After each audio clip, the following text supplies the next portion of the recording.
Welcome to another episode of the Assemble Performance Podcast. This episode is going to wrap up our series on the ways that I work with clients in the first few weeks and what I'm looking for, the onboarding process, all of that. So this is a 4-episode mini-series. If you haven't listened to the previous ones, you can go back and do that, or you can listen to this one first. They're not in any particular order. Last week, we went over the green flags, the good things I'm looking for in a client in the first few weeks. And today we're going to go over the red flags, the things that I'm looking for in the first few weeks that need addressed, that maybe I need to have some tough love conversations with the client on. So we're going to go over the red flags I'm looking for, and then also how I meet the client where they're at and how I help you overcome these red flags or work with them in the program. So if you've listened to the last few episodes, you listen to this one and you are ready to get started or just hear more about coaching, the Calendly link is going to be in the description. That link will take you to a calendar where you can book a completely free consult call with me. Absolutely no pressure. The consult call is just a time for me to get to learn more about you and what you want out of training and life. You get to learn more about me and how I do things, and then I can share how I will help you coaching-wise, and we can either get started, I can refer you out if we'd be a bad fit, or you can go on your own with more information. So again, absolutely no pressure. I've gotten some good consult calls, had some really good conversations, and started some new clients off these podcasts. So definitely use that link. You will not be the first and you will not be the last, as I tend to get good amount of consult calls off of podcasts like this. So hopefully you find it valuable. With that said, I am going to get into the episode, and then at the end, I will share a little bit more about what you can do next if you do not want to book a consult call yet. So like I said, in this episode, we're going to cover what I'm looking for the first few weeks that stands out as red flags. I want to touch on one thing, which is growth mindset. I touched on it at the end of the last episode, but just because these things are present doesn't mean we can't overcome them. A growth mindset is about believing that things can change, believing that you can change in the future. If you don't believe in a growth mindset, I would recommend going back. I've done some episodes in 2023 and 2024 with psychologists, and we talked about growth mindset a lot. Karen Norton was a really good one. She's a behavior change PhD and has a behavior change company. And I recently did one with Dr. Katie Dabrowski a few weeks ago. She's a neuroscientist and physical therapist. We talked super nerdy, high level though, not crazy in the weeds. But we had a really good conversation on neuroplasticity, how the brain works. And so if you're somebody who doesn't really believe in a growth mindset, I would recommend listening to those. But things are always in flux, things can always change, and we can always adapt and grow. I have had clients who have done some of these things or even all of these things, and we've still gotten good results because we've been able to work through them, have some growth happen, and really see good results throughout the training. None of us are stuck with the habits and behaviors that we have currently. We can always decide to change. Sometimes it just takes a coach or a third party to give us the insight and perspective that we need to change. And that's really one of the great parts of this process. And it's why I'm so adamant about looking for certain red flags in the first few weeks of coaching, because it's such a good time to address these just right as we get started, when motivation is the highest, when we're still learning each other and building the program. It's really the best time to start to address some of these things. So I have 7 things that I'm going to lay out today, 7 red flags I'm looking for. The first one is going to be not communicating well with me or ghosting me. So I can't do my job effectively if I don't know what's going on in your week or your life. I said this in the last episode, but communication really is key to getting the best results from the coaching relationship that you can. One-on-one coaching is all about the relationship, and communication is key. I need to understand what's going on in your life and what's going on with training, why you might be missing training or cutting sessions short. I need to know all of this, and if you're just going to ghost me, you might as well have just bought a training plan online. There's absolutely no shame or guilt for me. We'll go into this later, but when things aren't working, I need to know about it so that we can work through it and strategize and figure it out. This brings me to the second thing, which is missing sessions and not being open and honest about why. So everyone misses sessions, even me. I missed my run today. Actually, I'm pushing it to tomorrow. No one's perfect. Life happens. We're not professional athletes. We cannot just train and do nothing else. One of my jobs as a coach is to help you work through these struggles, uncover what circumstances or even internal scripts and bottlenecks might be contributing to missing those sessions, and helping you work through them from a training perspective, a behavior perspective, a mindset perspective.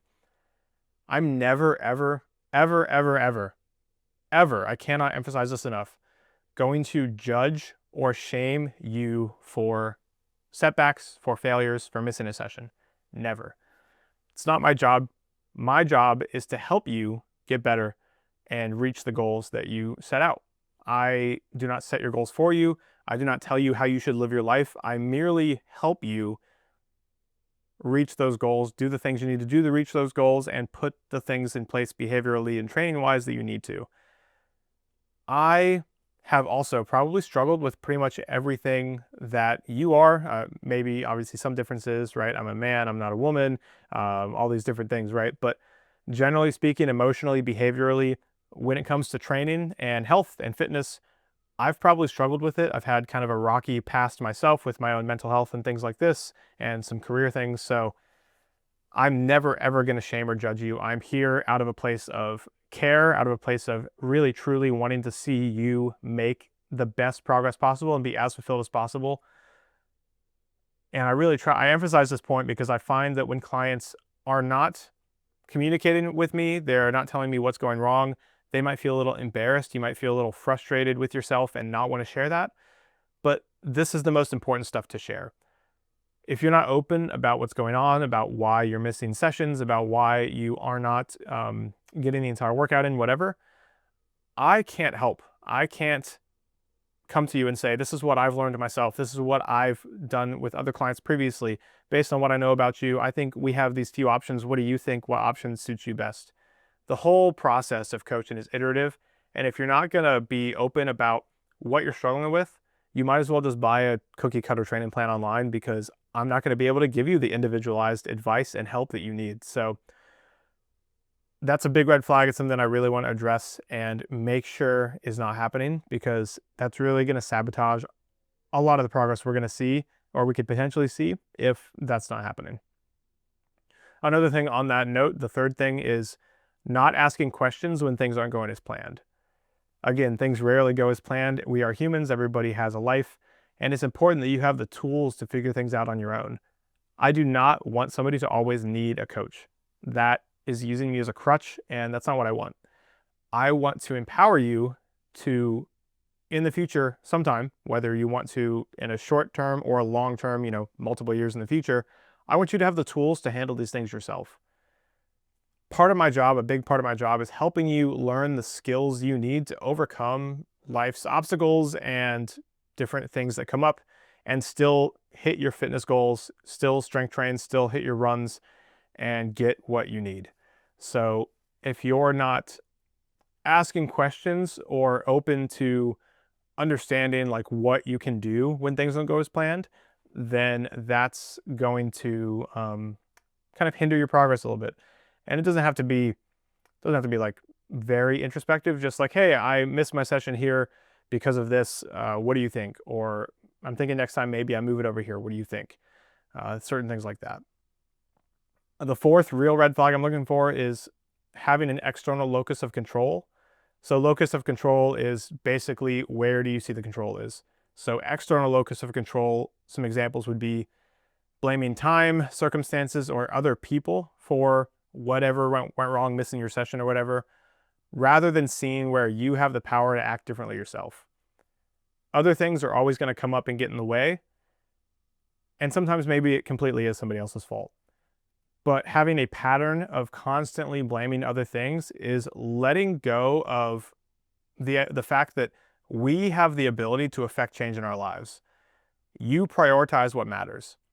If your family was going to die if you didn't work out today, you would work out today no matter what came up. It would 100% happen. That said, that's not what's at stake for most people. But I really want to help you understand that you have the power to do whatever you want to do, as long as you're intentional about what your priorities are. So I like to help a lot of clients that struggle with this really lay out their priorities what's number 1, 2, 3, 4, 5? What is the order of things that I care about in my life? And then we act accordingly. So if training is a number 3, maybe, yeah, if a family thing comes up and family's number 1, 100%, we're going to move training. That's fine.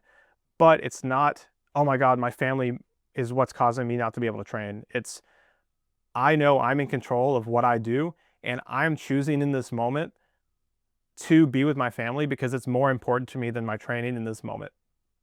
That shifts the whole energy of these life struggles into, you are now empowered as the person who's making decisions for your life, versus taking a step back and saying, life is happening to me, I cannot train, my life is hectic.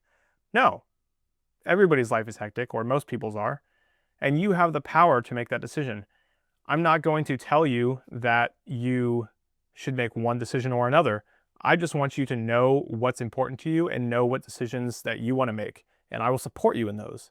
So if the decision is, hey, I'm actually going to go to dinner with my family and not track my macros and not train today because X, Y, Z, these are my priorities, my family and then my work and whatever else, and those came up first, that's fine. That's your decision to make, and I'm here to support you in that. If it's going to detract from your overall fitness goals and it happens consistently, then we can move things around to accommodate your priorities. Number 5, the fifth red flag I'm looking for is a lack of ownership or passive language. So this builds on the last one, which is why I kind of just went right into it. Saying things like, I just didn't feel motivated, without exploring options or asking for help. Again, we can't work through motivation, discipline, whatever else you're feeling. We can't work through these kind of ebbs and flows, roadblocks and struggles, ups and downs, whatever you want to call them, if you're not willing to get a little bit curious about why they occur and also accept your ownership of what's happening in your life. So say you skipped your workout today for an extra hour of work or just because you were tired. What about that was appealing to you? Why is that important? It might seem like an obvious answer, but I find that verbalizing these things is important. So if I skipped my workout because of an extra hour of work, why did I do that? Really taking ownership of, no, I made a decision here, even if it was subconscious, and I need to understand why I made that decision to see if it lines up with what I want out of life. Maybe I felt in the moment like if I got this extra hour of work done, I would feel less stressed and be able to be more present later with my family, and then just push my workout to the next day and then have a higher quality workout the next day. Maybe that lines up with my life today. I pushed my run to tomorrow because I wanted to have the energy and time to record these podcasts and then go to swim class with my son later and actually wake up earlier tomorrow and run before it's hotter than the devil's asshole outside. So that actually does line up with my values. I'm okay with that. But if these decisions happen subconsciously and we're not aware of them, it's going to start to cause issues. And so I really want to make sure that I'm helping you get curious about the decisions you make and see if they line up with your life values and where training fits within your life or not. And if you're not willing or open to do that, that's going to be a red flag to me that may get in the way of results. Another one, number 6, is going to be having a perfectionist mindset, an all or nothing mindset. I've struggled with this before. I think this is very common in the US. A lot of people struggle with this. It's thinking that you have to do everything right or else it's not worth it. So this is really, really difficult, especially if you're a busy person, because you care a lot about your training. And if life is busy, you think I'll just move it and then come back and train tomorrow with all of my effort. The issue is that happens every day and you always push things off and it becomes a habit a lot of the time. So I really like to get in front of this because no one's perfect. No one has a perfect schedule, and focusing on being imperfect and just showing up anyways is going to be the most important thing for long-term results. Done is better than perfect. A partial workout is better than none at all. And so if I see really, really rigid perfectionist mindset in a client, that's going to be a red flag that I'm going to want to address and help you work through and figure out why you feel like you need to be perfect and how we can go about making changes in the future so that you're comfortable with maybe doing an imperfect workout, and that's going to increase consistency, momentum, motivation long-term. And so I definitely want to address that. The 7th and last red flag I'm looking for, which I think has gotten worse with social media nowadays and all of these really shitty coaches, honestly, pushing short-term results just to make money. And it's this focus on short-term results. So a lot of coaches, they promise you the 6-week boot camp, the 8-week challenge, right? And these can be fun and very useful as kind of a kickstart to somebody who may be struggling to get started because it's motivational, it's fun, but they sell you that you can get everything in 8 weeks, in 12 weeks. And that's not true. It's just not true. Focusing on short-term results, on what you're doing next week and the week after and the week after, over what changes you're going to make in 3 months, 6 months, 12 months, even longer, maybe depending on your goals. I work with some ultra endurance athletes who have races lined up like 2 years out. Focusing on short-term results is going to guarantee that you're not going to be consistent because you're either going to burn out or you're going to get tired of not seeing results week to week to week, and you're going to quit. Some periods of training, yes, we're going to see results every week. Some periods of training, we might not see results for 4 weeks, and then all of a sudden, boom, they all come at once. That's just how life happens, training happens, and you have to be comfortable with that. A quote that I heard from my first coach I worked with years ago that stuck with me is that people overestimate what they can do in the short term and underestimate what they can do in the long term. You can make some amazing changes in the long term if you're not so focused on short-term gains. A short-term focus is not going to get you anywhere long-term. And so if I see this in somebody, I'm really looking at how can I get in front of this and help them reframe and reframe their mindset to more of a longer-term thinking. And it doesn't mean you can't have short-term goals, right? So it's really important to actually have shorter goals to keep you motivated if you do have a long-term goal. For example, an Ironman, somebody training for an Ironman might set a goal of doing a sprint triathlon in 3 months. A sprint triathlon is a shorter distance triathlon, whereas an Ironman is the longest triathlon that's not considered an ultra distance triathlon. Ironman takes a long time to train for, so we should set micro goals along the way, but not be so tied to progress on those micro goals as far as like I have to hit this day, this time on this day, or it's a failure. So yeah, long-term thinking. Generally, I've kind of mentioned individually for some of these what I do with clients, but generally, how do I react? What do I do when I notice these things? Truthfully, it's really going to depend on the client. Again, in this series, I've been very vocal about it, but the relationship of coaching is the most important part of coaching. And a great thing about that is I get to learn what you respond best to and what you need, because some people respond better to different things. So I'm going to tailor my response to the client. If you're someone who thrives more on stern feedback and accountability, I'm going to meet you with more guidance, more stern feedback, not obviously yelling at you. Maybe not obviously, because other coaches do that. I don't do that, but I'm going to meet you with more stern guidance. And if I meet you with more gentle guidance and you need stern guidance and accountability, you're going to think I'm being too soft. On the flip side, if you thrive on kind of more gentle guidance and accountability, and I come at you aggressively, I'm going to risk sending you into a spiral and just getting no results. So I really am going to meet you where you're at with what you need. And I'm not going to tell you what you should do. I'm not going to tell you that I am the all-knowing coach and you just need to listen to me. I'm just going to hold you accountable in the way that works best. And sometimes that's just, hey, we have this goal. We both worked together and agreed that this was the way we're going to do it. You haven't been doing that. So I'm coming here from a place of holding you accountable to what you've said you want to do, and also giving you an opportunity to change your mind. Is this still something that you want to do? Do you want to change things up?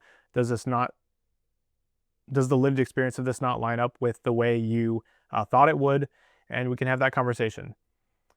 I actually had a client 2 weeks ago on his check-in. I do video check-ins with clients. I went over that in a previous episode. He told me, it really, really warmed my heart actually. He said we had just come through a rough period of training and we're kind of getting back into things and working through some of those behavior change things that we needed to. And he said in his words, he said that, paraphrasing his words, that is, he said, I don't know how you deal with me. He said he felt difficult. He's not difficult. I don't think any client is difficult. I love working with everybody. But that aside, he said, I don't know how you do it, but you know exactly what I need to hear almost before I know what I need to hear. You know when to push me, you know when to give me compassion and when to pull back. And he said, you have a God-given talent that I don't know where it comes from, but I love seeing it, and it's so helpful and so rare. And so that meant a lot to me, and really, it was great to hear that from a client in those words. It really solidified why I do this and why I put so much time and effort into the relationship, into understanding the client, because I honestly couldn't even tell you how I did that, or how I do that with him, and why it had the result. I just go off of how I feel. I felt in the moment that he needed some more stern feedback, and then there was another moment where I felt like he didn't and needed more compassion. I don't know how to write that down or put that in a standard procedure, or something else. I'm probably going to dive into that and try to get curious and see how what my brain does. But I don't know. I just get this gut feeling of what somebody needs, and sometimes, most of the time recently, it's been right. Sometimes it's not been, and there's been learning opportunities from that. No one's perfect, but it's why the relationship's so important, because I couldn't have those gut feelings of what you need without having that relationship first. So that's why it's so important. With that said, that wraps up the red flags, and that really wraps up this mini series. Honestly, kind of sad to wrap up this mini series. It's been fun, and I've enjoyed talking to new people off consult calls off this series. So maybe I will do another one like this in the future. Hopefully you've enjoyed it. If you haven't, go back and listen to the previous 3 episodes in this mini series. It's really great. I've really enjoyed this series. If you're an interested client and you've listened to this episode and you want to know more, you've listened to all of them and you say, hey, this is for me, I really agree with this philosophy and I really want to learn what this is all about, there's a link below in the description to my calendar. You can book a completely free consult call with me. These calls are, again, I said this earlier, but a time for me to learn more about you and you to learn more about me, and I can share more about how I can help you as a coach if you do come on and we start coaching together. If we're not a good fit, I will either refer you to another coach who would be a good fit, or just kind of send you on your way with the information of how I would do things and the way I would approach things with you, and then you can go on and do what you want with that. But that's going to be the best next step for you. Again, I love talking to you guys. I love learning more about what you've got going on, what you're struggling with, and what ways I could help you. So if you're interested, if this sounds like something that you are on board with, use that link. Otherwise, again, this is the end of the series. I've been pointing you to the next episode in the series, but now that's over at this point. So if you are not quite ready to book a consult call, but you are interested, my Instagram is also in the description. Send me a DM on there. That's the best place to get a hold of me. You can also email me. That's going to be a good place as well. But reach out. I'm never going to try to pressure you into anything. I just love learning more about what you've got going on and the ways that I can help. And so reach out. I would love to talk to you. With that said, I'm going to wrap up the series. And if you enjoyed this, definitely leave a rating or review and subscribe for the next episodes. I've got some more fun podcast episodes, solo and guest. So definitely stay tuned for those. Yeah. And now I'm just kind of prolonging the end of this because this is the end of the series and I tend to be very existential. But that said, I hope you enjoyed the series, and I will see you in the next episode of the Assemble Performance Podcast.